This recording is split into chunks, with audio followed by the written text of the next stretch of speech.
Alright, hey, what's up everybody? It's TRIANGLEYE here. I'm making this video today to share with you all some very useful information about the Smash Attack stick. I'm going to give you a bunch of reasons on why I love it and why I think it is useful. All of this here is using only a Smash Attack stick. That's the only thing you need to do to follow along or complete these techniques. So, yeah, the other thing I'll say is that I think the popular option is probably the attack stick normally, and I think the attack stick is fine. I think it's good. I think I would compare it to a bicycle in the fact that it's very uncomplicated and it does exactly what you expect it to do and it gets you where you need to go safely.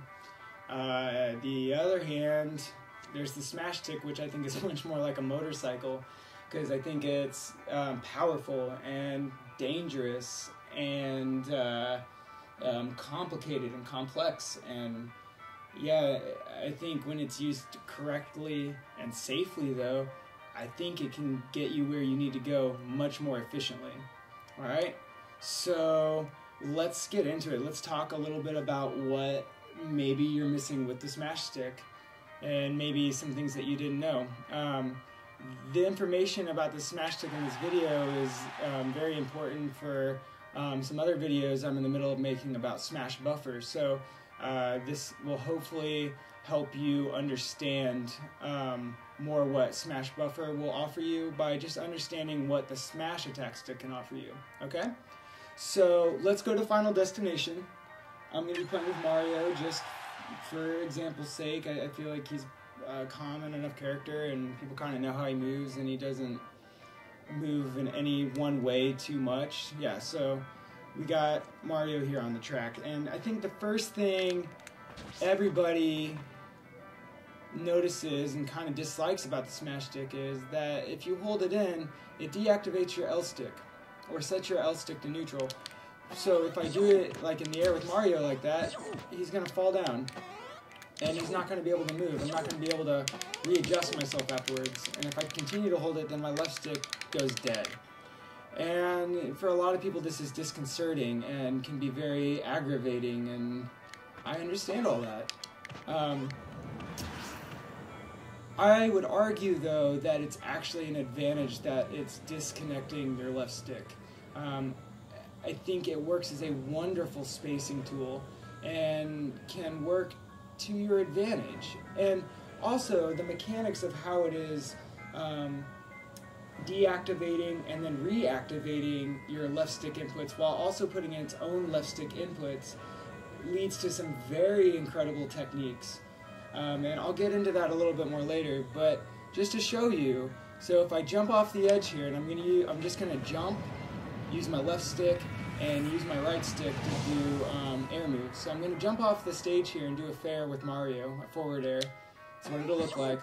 And I'm going to do a few examples. I'm going to do one right now where I jump off the edge and hold the fair. So I'm going to keep holding in my Smash Stick when I do this. And you'll see he kind of just stops in place and falls to his death. Now I'm just going to do the same thing, but I'm going to only tap my forward air input and let it return to neutral immediately, but I'm going to continue holding left on my left stick. Alright, so you see that time he got to keep floating forward.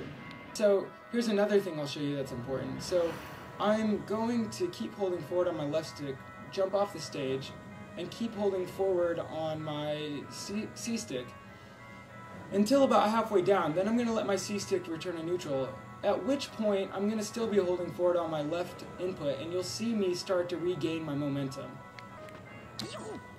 Alright, you see how he started going into that fall state because I was holding my right stick forward? The moment I let go of my right stick, you see he started moving forward again. If I do the same thing and I use my Smash Attack stick, and I just tap it, well, that's fine.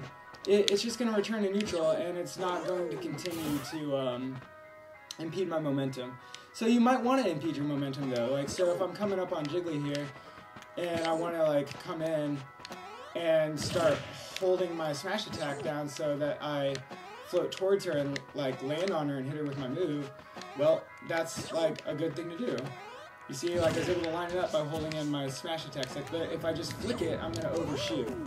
Something else that I can only do with the smash attack stick because of its unique properties is what I call cross-up grabbing. And I mean, this is something that I'm sure people have seen and have been doing since the demo of Smash 3DS, but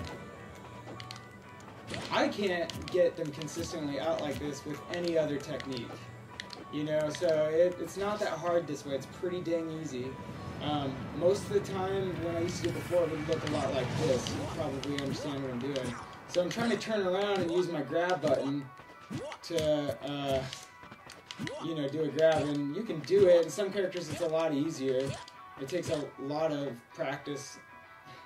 Either way, it's not nearly as useful as this. This works like every time, like a charm.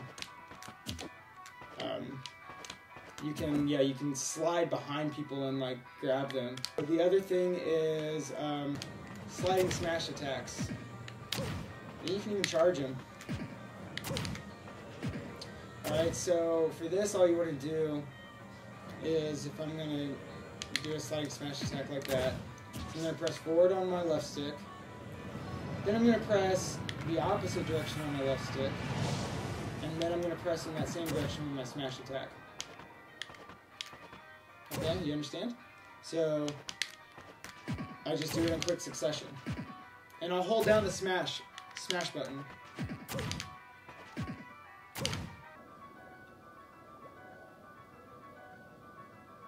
I'm calling it smash falling. It's where you force a fastball to come out at exactly the same time as you start your aerial. This plays into the negative edge properties of the Smashstick. So you can test what I'm doing here by holding down on your left stick, jumping into the air with that jump button, and as you're falling, flick up air or forward air or back air, even down air. And so I'm just holding down this entire time, and I jump in the air, and as soon as I start to fall, you can flick a direction on your C-stick. Alright, and for comparison, if you hold in your C-stick, you won't get that fast fall, because your C-stick doesn't return to neutral. Therefore, it never gets the down input that you're holding down. But if you just flick it, you'll get it every time consistently. If I jump in the air and immediately do an up air with my C-stick and I keep holding it up, I'm not going to ever get that fastball from holding down on my L stick. If I jump in the air and do a full hop and just flick my C-stick, I'm also not going to get that. But here's the difference. If I jump in the air, start holding my C-stick, and the second I get fall state, I let go of my C-stick, I'll get that instant fastball, which can be like really nice, you know, like out of a double jump air to like make sure that you're going to get that fastball like immediately. Because like off of all those frames, I'm just going to buffer my down input. You can also like kind of mix up the timings on some of these, like stall it and then like get an auto fastball. And this is a lot easier, like, because if you're like running forward, like against Jiggly here, I'm just gonna run forward, and as soon as I jump in the air, I'm gonna move my left stick to down forward, and then I'm just gonna tap a forward smash in the air. And if I do it right, he'll auto fastball, but the timing on it should KO Jiggly. You see, so it's like really consistent for